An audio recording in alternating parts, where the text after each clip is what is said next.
Alright, welcome to video number 2 of development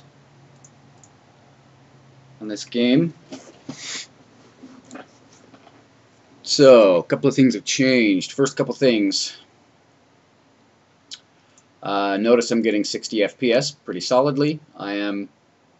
Even while getting 60 frames, I am sleeping my computer, which allows the processor to do other tasks in the background instead of hogging up the whole processor. So if I were running something in the background, it would be hitchless. Although, interestingly, I attempted to record while running this and playing music from my external hard drive. And since it's recording to my external hard drive and playing music from it, it was hitching extremely badly. Anyway, back to the point. So I had to turn that hitching off. Turn the music off. Back to the point. Look at my hit points. They are at 1 out of, I've changed the total. They're like 30 to 40 now. Watch the chat box. The bottom, middle one. My hit points will be regenerating, but only when I stop moving. So as you can see, I now have 1 hit point. And the 5.5 is how long it was from the last time my hit points regenerated. So it's always 5.5. I have my hit point regeneration per second at 5.5, and I just have that logging into the chat box for the fun of it. Okay. As you can see, the chat box is scrolling downward. It's got a lot of different colors.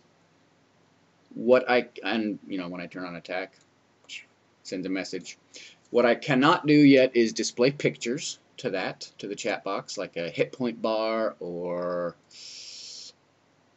like an item, like the graphic for an item. I can't place that in the chat box yet, so that's definitely something I'll want to do later. Oh, hell, that'd be kind of cool. Whenever you attack, put a picture of your unit with a sword going to the enemy, and then however many damage you do. Well, that's kind of a good idea.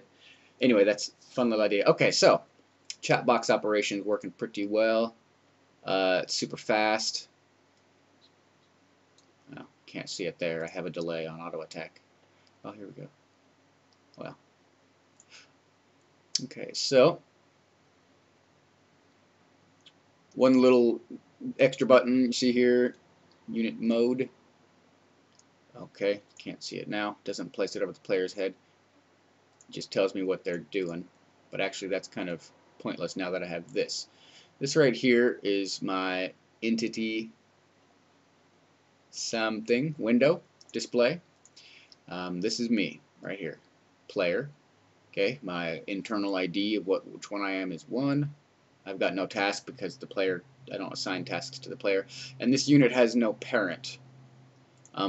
Parent there is an internal thing that will, I'm going to let my hit points regenerate for a second, that will not be used in, for example, summoning. So for example, if you are a necromancer and you summon a pet, it's not going to operate on the parent-child system, which is being used there. That's just what I can do. Well, so I can do this right here. Notice his mode, this guy's mode is mob spawner. So what this guy does, and he has 2 children. Okay, as you can see, there's their parent. These are his 2 children right here, this guy and this guy, 2 monsters. So this is the way I'm going to do monster spawning. You kill a monster, another one spawns type thing. I'm going to have mob spawners, and I'm going to place them, and I'm going to give them a range and a frequency and a profile of what mobs to spawn, etc., and they're going to monitor their own monsters. And so eventually, theoretically, I would be editing mob spawners in the editor, in the game type thing, theoretically.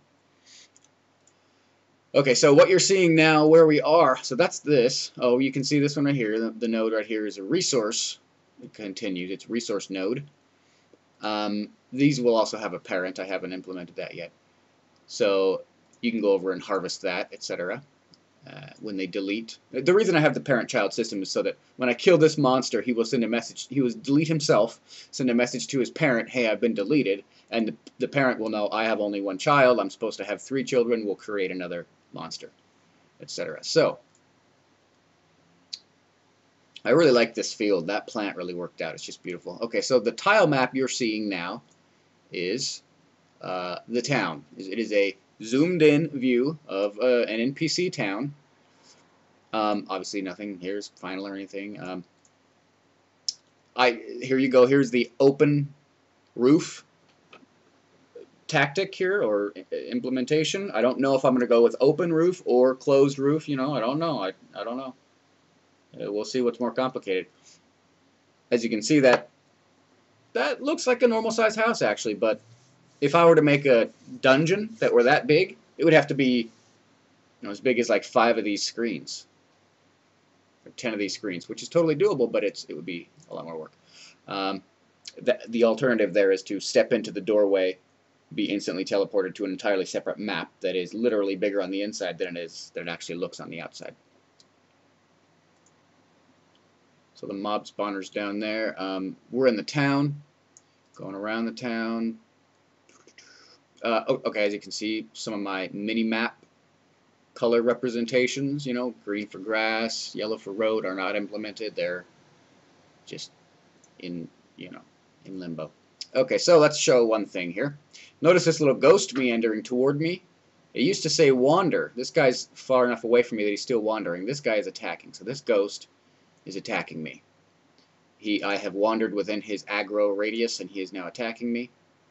Also, notice one thing. I set my destination, and when I reach it, it disappears, although for some reason it is disappearing before I actually reach it. But anyway. Okay, so when this ghost gets in range, he's going to attack me. Player suffers 3 damage, 5 damage. Now watch my hit points go down to nothing. And I cheat and I fill my hit points back up again because all of us have the same hit points. So I'm going to turn my auto attack on. I am not displaying his hit points yet, but keep an eye on this right here. He's about to, when I finally kill him, he's going to be deleted by this dude right here, by his parent. Well, he's going to delete himself actually, but his parent will notice that he only has 1 child left and will create another somewhere in the vicinity. And there you go. So I killed the monster. Player kills monster. And then somewhere around here, this monster was spawned, far enough away for me to be wandering instead of aggroing. And there he is. Okay, so first off, got a bunch of new frames. This is pretty cool. I just like playing with the menu, honestly. As you can see, my little miniature text, see the frames per second button down there? How fascinating. My cursor goes below that button. I did not notice that. It is very, very not readable. Nor is this text. It's not terribly readable. And then it only gets worse. I mean, this is hard to read. But I like the different frames. Here's like a Final Fantasy type frame. There's a custom one that looks decent. It's kind of weird, but this one I like a lot better. That one's just a bare minimal type one. This one is my favorite, but it's too dim to work. This would have to be like white. Works down there. Red just doesn't fit for me. I don't like red. There you go. Here's a great one. I use this one a lot. Ooh, that's a good one. And there, go back to this one. Okay, so that's chat box, mob spawner. Showing you the town. I'm really a big fan of these houses here. I haven't done a lot of tile work, but tile work sucks. So take a look at the water right now. It's very translucent. Sorry, in my previous video I said transparent. It's very translucent. We'll kill some enemies. Let's go into the menu screen. I hope this works. I haven't done this since I've done a lot of changes. And make the water fully opaque. Obviously that doesn't really look that great, but if it slows you down, we'll do that. And I have no way to... Oh hell, maybe I do. I don't dare use those buttons. It's been too long since I paid attention to them. Here's the clouds again, drifting over. Yeah, I like the clouds there. Not really. I don't like the clouds. Okay. Oh, particles. So in the previous update, or previous video, I showed particles. Right now I've allowed all units to shoot particles, except as you'll notice there are no particles coming from the resource node, which is right here on the map. The animation is messing up. And this mob spawner is actually placed right here. So you'll notice they shoot no particles, which is obvious. Comes from the mobs. You just go toward the cursor for now. I don't even know how I'm going to implement particles. They do work. So I've got 5 NPCs, and I've set the particle limit at 300, and it's handling it just fine, maintaining 60 frames per second while recording and while sleeping. Goodness, these guys are taking forever to kill. Did I not? I didn't turn my attack on. Oh, one thing you'll notice here.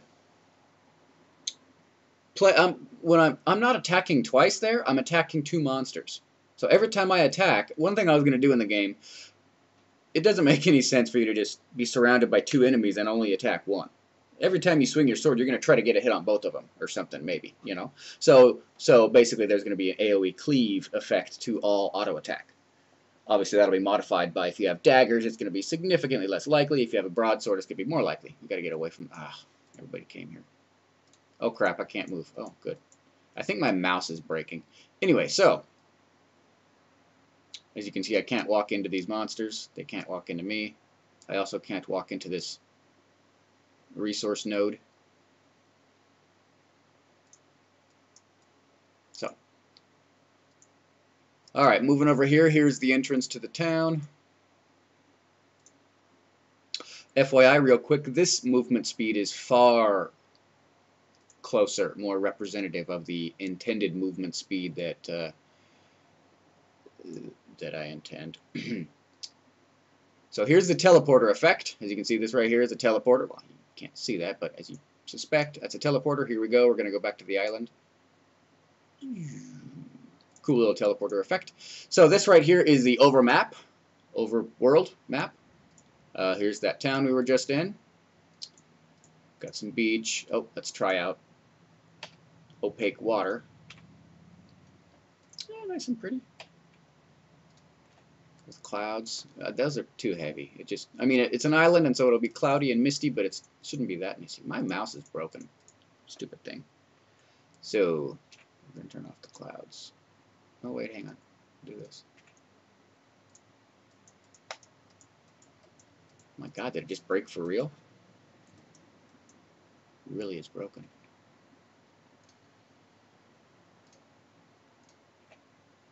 Okay.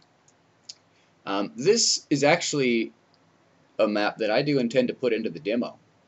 The very first demo that I put out. This is going to be, you're going to start in this town, you're going to build up in the forests, you're going to eventually venture over to here, and if you're trying to break the game, and find nothing at these statues, which I intend to be zoomed in maps.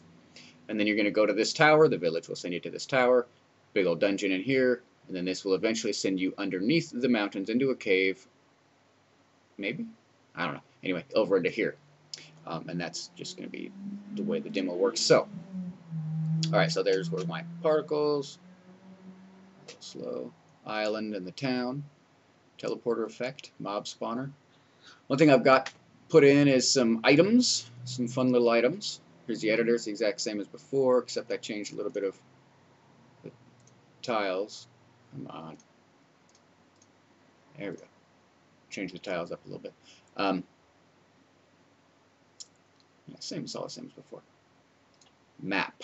Different. As you can see, I'm just doing on the same map. The overworld here, and the zoomed in town here is just the same map, but it doesn't matter. That is worrying. Oh no, that was a dungeon I was going to create. Okay. And here's, oh shit. Shoot. Items. Okay, here's an interesting thing. Game development, right? From the map screen, items does not work. From the editor screen, it does work. You've got to QR stuff like that. Okay, so here's a couple of items. Cool little helmets and crap. And there's a name for them, and there's a little cool little box. Hey, we can change the frame on that.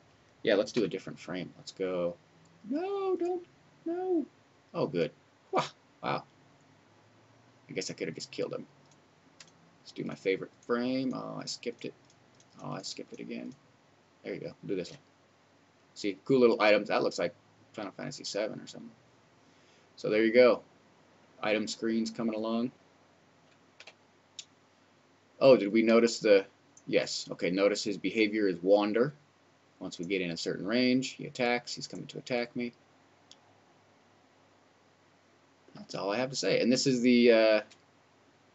I make them hit each other. Oh, notice that the particles do in fact collide with the units, but only at a certain little level. Kill this guy.